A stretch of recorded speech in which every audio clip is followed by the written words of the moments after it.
8வது முறை நம்ம உறுப்பினர்கள்லாம் கமெண்ட் அடிக்கிறாங்க.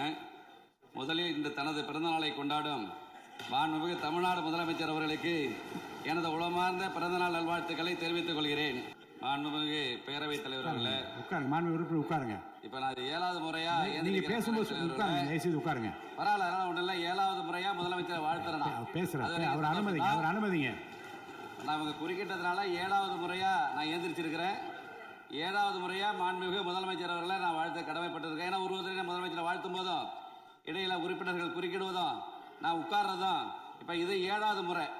மாண்புமிகு பேரவைத் தலைவர்களே, நீங்கள் ஒரு உறுப்பினர் அழைக்கும் போது இன்னொரு உறுப்பினர் குறுக்கிட்டால் நாளைக்கு நானும் குறுக்கிடுகிற ஒரு வாய்ப்பு ஏற்படும். உறுப்பினர் காமராஜ் பேச அனுமதி அளித்து பேசுங்க. நீங்க என்ன பேச சொல்லிட்டாங்கன்னு. ஆமா, நம்ம பிரச்சனை தான் காவேரி பிரச்சனை. நீ ஒருத்தருக்கு ஒருத்தர் பேசிக்க வேணாம். நீங்க ஒருத்தர் பேச வேணாம். மாண்பு உறுப்பினர் காமராஜ் பேச அழைக்க பேசுங்க. அவை முன்னவர் மாண்பு பேரவைத் தலைவர் அவர்களே, அவருடைய கட்சியின் சார்பாக மாண்பு தளவாய் சுந்தர் அவர்கள் விளக்கம் அளித்ததற்கு பிறகு மாறி மாறி எல்லோரும் பேச வேண்டும் என்று சொன்னால் அதற்கு கால அவகாசம் வேண்டும்.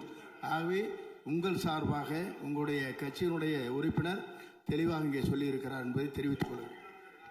மாண்பு காமராஜ் பேசுங்க. மாண்புமிகு பேரவைத் தலைவர்களே, 8வது முறை நம்ம உறுப்பினர்கள்லாம் கமெண்ட் அடிக்கிறாங்க. முதலில் இந்த தனது பிறந்தநாளை கொண்டாடும் மாண்புமிகு தமிழ்நாடு முதலமைச்சர் அவர்களுக்கு எனது உளமார்ந்த பிறந்தநாள் நல்வாழ்த்துக்களை தெரிவித்துக் கொள்கிறேன். சமூக நீதி, கல்வி, தொழில் வளர்ச்சி, பெண்கள் முன்னேற்றம், இளைஞர் நலன், தமிழ்நாட்டின் ஒட்டுமொத்த வளர்ச்சிக்காக அவர் மேற்கொண்டு வரும் மக்கள் நல பணிகள் மேலும் சிறக்கவும், நல்ல உடல் நலத்துடனும் நீண்ட ஆயுளுடனும் மக்கள் பணியாற்றவும் இறைவனை பிரார்த்திக்கிறேன்.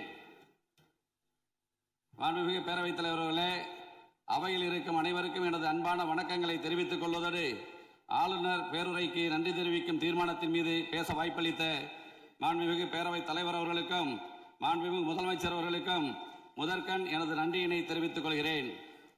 கடந்த 4 நாட்களுக்கு முன்பாக நம்முடைய ஆளுநர் அவர்கள் இந்த அவைக்கு வந்தார்.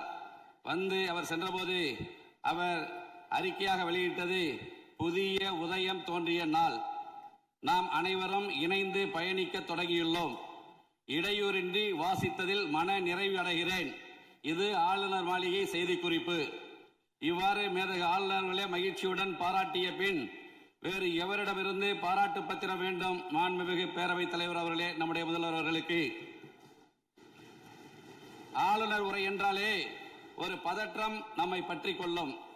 ஆனால் இந்த முறை அவை தொடங்கிய உடனே தமிழ்தாய் வாழ்த்து கம்பீரமாக ஒலித்தது.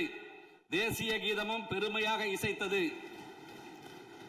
மேதகு ஆளுநர் அவர்களும் ரொம்பவே சந்தோஷமாக புன்னகையோடு தன் உரையை வாசித்து முடித்ததோடு இன்றைக்கு தமிழ்நாட்டில் ஒரு மாபெரும் சரித்திர புரட்சியை தன்னந்தனியே ஏற்படுத்தி உள்ளார் நமது மாண்புமிகு முதலமைச்சர் என புகழ்ந்திருக்கிறார்கள்.